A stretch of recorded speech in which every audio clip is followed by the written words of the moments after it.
First of all ఎంత అన్యాయం అండి. నా స్కిన్ టోన్ గురించి కూడా చెప్పచ్చుగా కాసేపు. వంశీ గారి స్కిన్ టోన్ గురించి చెప్పింది అంతే. నేను ఇట్స్ ఓకే, దట్స్ కాల్డ్ ఏమంటారు దాన్ని, రేసిజమా? ఓకే, క్రిటిసిజం అన్నట్టు. Okay, anyways first of all ఇది సక్సెస్ మీట్ కంటే I would say it's thanks meet for the fantastic response. And యూజువల్గా కమెడియన్స్కి ఏంటంటే మాకు పొద్దున ఒక 9:30 or 10కి తెలిసిపోతుంటుంది without even checking the websites. Because మాకు రకరకాల మెసేజ్లు వస్తుంటాయి. కొన్నిట్లో కుళ్ళు ఉంటుంది, కొన్నిట్లో హ్యాపీనెస్ ఉంటుంది. సో దాంతో అర్థమైపోతుంది ఎందుకో సినిమా వర్కౌట్ అయిందని. So really sir, I send you all the messages, it was fantastic. And sir మీకు ఎన్ని థ్యాంక్స్ చెప్పినా తక్కువే. Thank you so much sir for really encouraging me. And it always been a delight sir working with you. And I mean the whole process we really love it. And somehow at some point the result doesn't really matter when I work with you. So ఇందాక చెప్పినట్టు అశోక్ కుమార్ గారు చెప్పినట్టు, అశోక్ కుమార్ గారు మీరే చెప్పారు అనుకుంటా, sorry అనుకుంటున్నా. ఇందాక 2 minutes స్పీచెస్ చాలా బ్లర్ అయింది. అశోక్ కుమార్ గారు చెప్పినట్టు నేను ఫిక్స్ అయ్యి చెప్తున్నా, ఇంద్రగణ్ గారి సినిమా అంటే క్యాటర్ అడగకుండా చేసేయాలి. మీరే కదా సార్ చెప్పింది? ఎస్, అది కన్ఫర్మ్. అంటే ఎలాగో చెప్తున్నా కాబట్టి ఈ ఫ్లోలో ఫస్ట్ ఒక 3 ఫినిష్ చేస్తా. దర్శి గారి సినిమా అంటే డేట్స్ అడగకుండా ఇచ్చేయాలి. ఎందుకంటే ఆయనకున్నది జడ్జిమెంట్ నాకు తెలిసి ఈ మధ్యకాలంలో వేరే లెవెల్. అంటే అప్పుడెప్పుడో 90s అమీర్ ఖాన్కి ఉండేది. అండ్ జెన్యున్లీ చెప్తున్నా, ఇందులో ఏమాత్రం సర్కాజం లేదు, దిల్సే చెప్తున్నా. అంటే because he's doing multiple movies and it's not easy to judge a script. And I'm sure రోజ్ కానీ ఒక 7 to 8 నరేషన్స్ తింటుంటాడు. ఆ విషయం నాకు తెలుసు. ఆ అన్ని నరేషన్స్లో ఈ సినిమాలు చేసుకుంటూ జోన్ అవుట్ అయిపోతూ మధ్యలో ఇన్ని స్క్రిప్ట్ని కరెక్ట్ జడ్జిమెంట్ తీసుకొని చేయడం అంటే మామూలు విషయం కాదు. Really I'm happy it's working for you darling.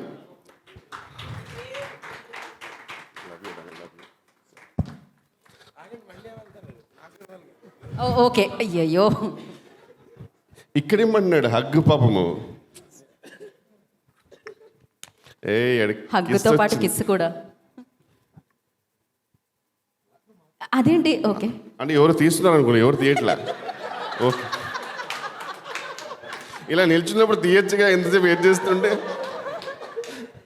అదేంటి ఇప్పుడు ఎవరు తీయట్లేదు ఫోటో వీళ్ళు కూడా అంటే రూపకే పెడుతున్నారు కెమెరా.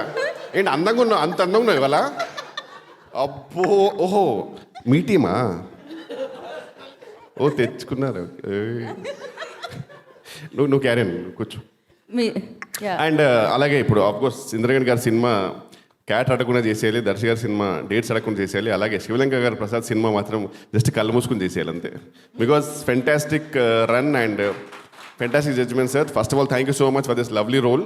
అండ్ యూజువల్గా initial I know that it's 50 days role అన్నప్పుడు మీరేం ప్యానిక్ అవ్వకుండా, కిషోర్ అన్నప్పుడు ప్యానిక్ అవ్వకుండా, దీనికంటే ఆల్టర్నేట్ బెటర్ ఏమో అనుకోకుండా పెట్టుకున్నందుకు really sir thank you so much. I would have missed a fantastic role.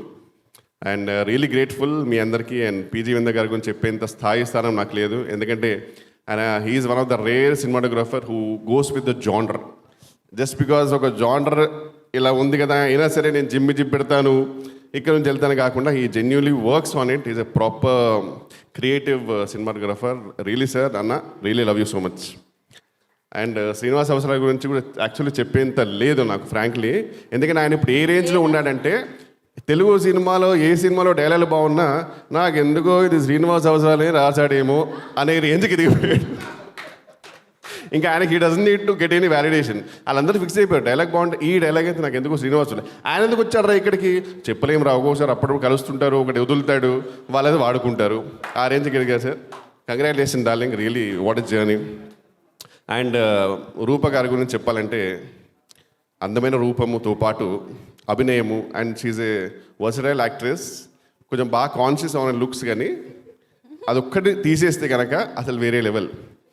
పొద్దుస్తూ మనం సెల్ఫీ వీడియో చూసుకుంటూ అందులో సర్దుకుంటూ అదొక్కటి మానేస్తే నువ్వు వేరే లెవెల్ ఎదుగుతావు అంతే. బట్ ఎదిగినా సరే అప్పుడు సెల్ఫీతోటి ఎదుగుతావు నా డౌటు. జెన్యున్గా అదొక్కటి తీసేస్తే కష్టం. అండ్ మిగతా ఎవ్రీవన్, నివేద గారు, I think we work first in Acharya, అప్పుడే అనిపించింది ఫెంటాస్టిక్ యాక్టర్స్ అసలు. And Ashok sir, really nice to meet you sir. And Bhargav, నా అమితువి కాశీ, ఇప్పటికీ నా ఫోన్లో నీ పేరు కాశీ అని ఉంటుంది. Thank you so much. Tanuj గారు, it's an honour to work with you. And Vamshi, love you darling, all the best for తమ్ముడు.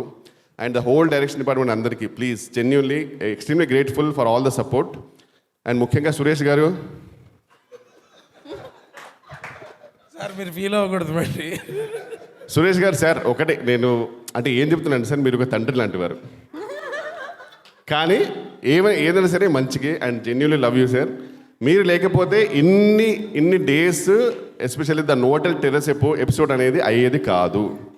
అది 100%. సో క్లైమాక్స్లో మీరు ఎప్పుడైనా టెర్రస్ ఎపిసోడ్ చూస్తే ఆ డేట్ లేదంటే ఒప్పుకోరు. లేదు, బట్ టెర్రస్ ఎపిసోడ్ జరగాలంటే సార్ కారణం రాసింది ఎవరైనా చేసింది ఎవరైనా కనుక ఆర్గనైజ్ మాత్రం మీరే, లేకపోతే అది అవ్వదు. ఇంకా నాన్ స్టాప్ ఆ పనిలో ఉండేవాడు. Thank you so much sir, fantastic. అది నేను నా థియేటర్లు చూస్తే నాకు ఆహా ఎంత బాగుంది, జెన్యున్గా అసలు ఫెంటాస్టిక్ వచ్చిందని ఫీలింగ్ వచ్చింది. అన్నీ అయిపోయినాయి అనుకుంటున్నారు అందరి గురించి, but main I would say ఒక pillar of the movie. Full length క్యారెక్టర్లు వస్తుంటాయి పోతుంటాయి, కానీ సెకండ్ హాఫ్లో వచ్చేవాడరా హీరో, అది అందుకే ఇంత వచ్చాను ఫిక్స్ అయ్యా. సో ఇందాక చెప్పినట్టు ఈ 3 జడ్జిమెంట్లో హర్షకు మాత్రం డిఫరెంట్గా అనుకోవాలి సార్. మీరు ఎప్పుడైనా హర్షని అడిగితే, క్యారెక్టర్ అడిగితే కనుక కళ్ళు మూసుకుంది అడిగింది ఇచ్చేయండి. ఎందుకంటే ఆయనకి ఎంత ఇచ్చినా తక్కువే. ఇప్పుడు ఆల్మోస్ట్ అన్ని రివ్యూస్లో అంటే I seen the Twitter and all, అందరూ అంటే ఎంత పాజిటివ్ ఉందంటే ఈయన మీద. He's a most underrated actor because people everyone we all enjoy, and even month of Madhu అలాంటి దాంట్లో. ఇప్పుడు చెప్పడం చాలా సిల్లీగా అనిపించవచ్చు కొందరికి, సమ్ మైట్ అగ్రీ, బట్ నేను జెన్యున్గా చెప్తున్నాను సార్, ఒక 10 years తర్వాత he will be the most versatile actor in the Telugu industry. It's all about getting the right opportunities, and I will really want every filmmaker to explore him because he has way too much potential. And this is my humble request. And ఇంత చెప్పినప్పుడు నందుకు నా గురించి ఒక 2 నిమిషాలు చెప్తాను కోరుకుంటున్నాను. Thank you so much అండి. Thank you very much. Thank you Kishore గారు, థ్యాంక్ యూ సో మచ్.